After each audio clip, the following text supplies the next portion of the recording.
Hey, what's happening, guys? Last week I came to you with some frequently asked questions I get from sellers before we put their home on the market, but today I want to give you some answers to more questions that I get asked once we have them listed.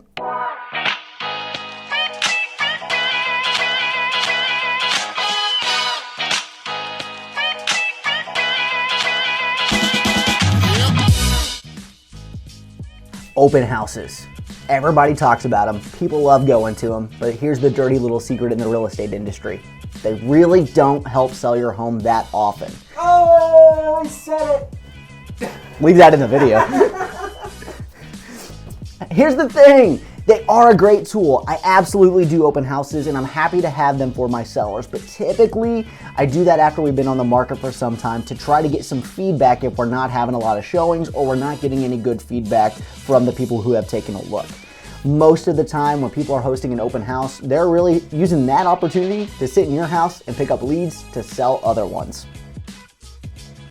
Remember all the details that we gave you when we were getting the photos taken and make sure everything looks as good as it possibly can when people look at it online?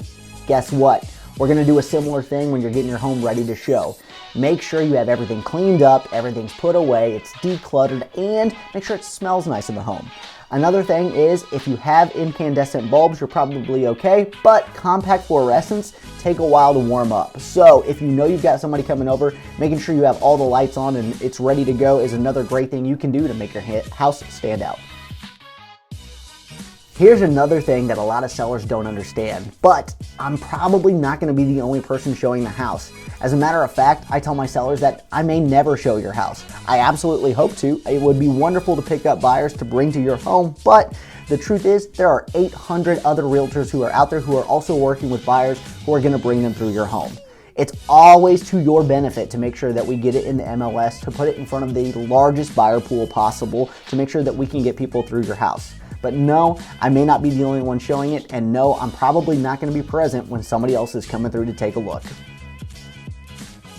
When we're going through the listing contract and doing all the paperwork, we have a form in Indiana called the Residential Seller's Disclosure. It's an opportunity for you to go through and fill out all the information on your house to the best of your knowledge. You let them know if it's leaving, like you're not keeping it at the house, or if it's included, is it going to be defective, not defective, or do not know. Make sure that you answer this as truthfully as possible, but honestly as well, because just because you don't like how something works doesn't necessarily mean that it's defective. But if you know there's a problem, absolutely disclose, disclose, disclose. You're better off telling them up front so that it doesn't come back to haunt you in the future. When I'm working with sellers, before we ever even list the property, I let them know that I'm going to be in contact as much as I can. The number one complaint to the National Association of Realtors about listing agents is they put a sign in my yard and I never hear from this guy again. We have weekly reports that are coming via email, and I'm happy to call with other updated reports as well, even if there's not that much going on. I always ask the sellers of the property, hey, how would you like to hear from me? Do you want text? Do you want email? Do you want phone calls? What's the best way for us to communicate so that I know I'm meeting your expectations and keeping you informed? The ultimate goal once we have your home on the market is to make sure that we get an offer. What does that process look like is a question that I get all the time. Typically, whenever I get offers, whether it's a single offer or multiple offers, what I like to do is go through the entire contract and prepare what I call my initial net offer sheet. I have a spreadsheet that goes through and shows you all of the costs breakdown to show you what the estimated net back to the seller will be at the end of that. And it also highlights the key points that we need to take a look at. The type of financing the buyer's getting, how long they're asking for possession, if they're asking for any personal property. I want to make sure that you can have a one-page look at exactly what we're expecting through this offer process, and then we'll sit down and go through everything to let you know exactly what to expect throughout the entire time.